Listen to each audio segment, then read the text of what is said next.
On Tuesday, SAG-AFTRA hosted a nationwide solidarity rally. The rally here in Chicago took place at Buckingham Fountain in the Loop from 11:30 a.m. until 1:30 in the afternoon. Charles Andrew, president of the Chicago chapter of SAG-AFTRA, spoke during the rally. Fight for SAG-AFTRA. This is more than just a fight for the WGA. This is a labor fight. Yeah.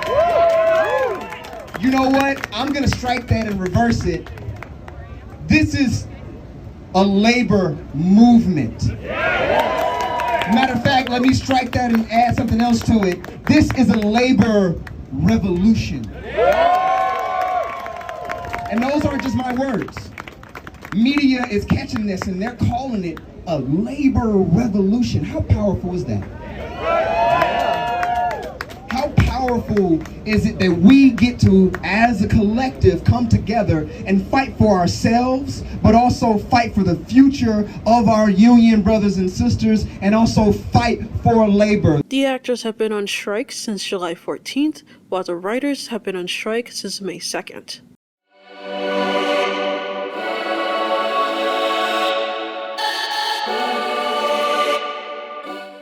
Attorneys for cast and crew on various seasons on Bravo, E, and CNBC say their ongoing investigation have uncovered serious issues. Reality stars and crew allege they have experienced or saw quote-unquote grotesque and depraved mistreatment. The extent of these claims won't be clear until the company, NBC Universal, releases people from their non-disclosure agreements. Attorney Brian Friedman wrote in a letter to NBCU's general counsel, quote, "We're left with the inescapable conclusion that NBC and its production are grappling with systemic rot for which sunlight is the first necessary remedial measure. To date, that has been impossible owing to the draconian terms of NBC's contracts with its cast and crew, which contain onerous confidentiality provisions coupled with ruinous penalties for breach. To ensure silence, NBC has been wielding these contractual terms like a sword." End quote. Cast and crew allege that they have been supplied alcohol while deprived of food and sleep, as well as denial of mental health treatment. They also allege that they've been trapped under series and acts of sexual violence have been covered up. In the same letter, Friedman reminds NBCU that it previously released certain employees from NDA constraints during the Me Too movement. The letter demands that NBCU inform its unscripted partners that those bound by NDAs are released from contractual provisions that prevent them from discussing unlawful conduct in the workplace. NBC Universal has yet to make a comment on the situation. Demi Lovato, Ariana Grande, and Idina Menzel parted ways with talent manager Scooter Braun. Lovato was actively seeking new management after splitting with Braun in July. The news comes days after it was reported that Justin Bieber left Braun as well, though Braun said the story about Justin Bieber was false. During her time with Braun, Lovato released Dancing with the Devil, The Art of Starting Over, in 2022's Holy Fuck.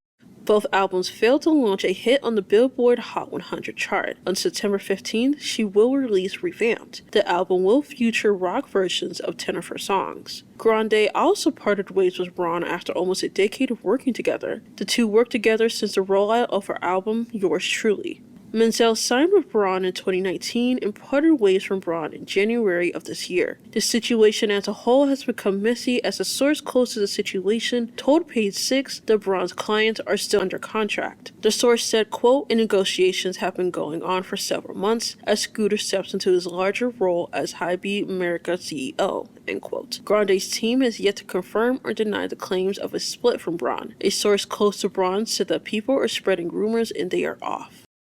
Polo G was arrested for kidnapping, robbery, and assault with a deadly weapon following a raid on his Los Angeles home. On August 23rd, the rapper, whose real name is Torres Bartlett, was taken into custody alongside his brother. A spokesperson for the Burbank Police Department tells XXL that both Bartlett and his brother were arrested on charges that stem from a report filed in April. Bartlett's attorney, Bradford Cohen, released a statement following the rapper's original detainment. The statement read, quote, "The incident surrounded someone staying in Polo's home and not Polo directly. The officers detained Polo to verify that he is not a convicted felon and never was a convicted felon, as they assert a firearm was found in the home. It is widely known that Polo is not a convicted felon and never was a convicted felon. I personally got all his charges in Miami dismissed when he was, in our opinion, wrongfully arrested and charged. They have refused to allow us access to our client, which is also an illegal and unethical practice, and someone will have to answer for these new wrongful actions, end quote. Bartlett's next court date is scheduled for October 26th.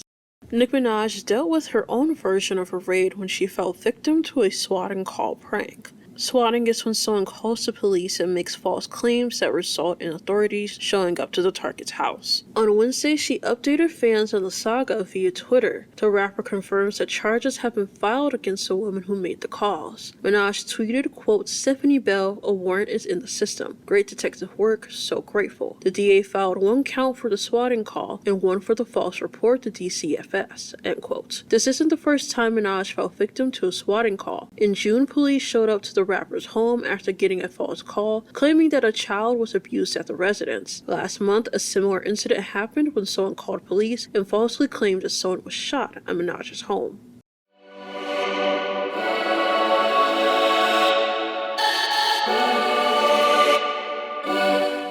Britney Spears and estranged husband Sam Asghari are heading for divorce. Spears broke her silence on the divorce news on Instagram. She wrote, quote, "As everyone knows, Hassam and I are no longer together. 6 years is a long time to be with someone, so I'm a little shocked, but I'm not here to explain why, because it's honestly nobody's business. But I couldn't take the pain anymore, honestly," end quote. According to Variety, Spears hired Hollywood divorce lawyer Laura Lazar to represent her in the separation, as well as Matthew Rosengart, who got her out of her 13-year conservatorship in 2021. Tabloid publications claimed that Asghari threatened Spears to pay him more than what the prenuptial agreement provided. In a statement to Variety, Asghari's representative denied the claims. His rep said, quote, "There are many claims that Sam is challenging the prenup and threatening to exploit his ex-wife with videos. However, these claims are false, as no negative intention has ever been directed towards her and never will be. Sam has always and will always support her," end quote. A source told Variety the prenup is quote-unquote rock solid to ensure Spears' protection. Page 6 reports that Spears' brother is helping the pop star alongside a therapist. Allegedly, Asghari left Spears quote-unquote isolated in the mansion they once shared together. The estranged couple had started dating in late 2016 after Asghari starred in Spears' Slumber Party music video. Kroy Biermann files for divorce from Kim Zolciak yet again. This comes 6 weeks after the duo called off their respective divorce filings. Biermann filed new paperwork on Thursday, stating that their marriage is quote-unquote irretrievably broken. He's requesting sole legal and physical custody of their 4 children. He's also seeking child support and alimony for Zolciak and wants exclusive use of their marital residence. He claims that the Real Housewife of Atlanta star was addicted to gambling and requested she undergo psychological evaluation. He also wanted the evaluation to determine whether she had depression, narcissistic personality disorder, and or bipolar disorder. He alleges that the children need protection from Zolciak as he was allegedly abusive toward him with little regard if they're present. He also alleged that she punched him in the back of the head as well as years-long emotional and mental abuse. During their 11-year marriage, Biermann legally adopted Zolciak's daughters from a previous marriage, Brielle and Ariana. Pete Davidson and Chase Sweet Wonders reportedly break up after less than 1 year together. A source told People magazine, quote, "He's single again. He's out and about and doing really well," end quote. Davidson and Wonders met on the set of the dark comedy Bodies, Bodies, Bodies. They were apparently dating by the end of 2022 when they were seen together at a hockey game in New York. In a May 2023 Nylon interview, Wonders said, quote, "We talk about everything, and it feels like what's happening in our relationship is very sacred," end quote.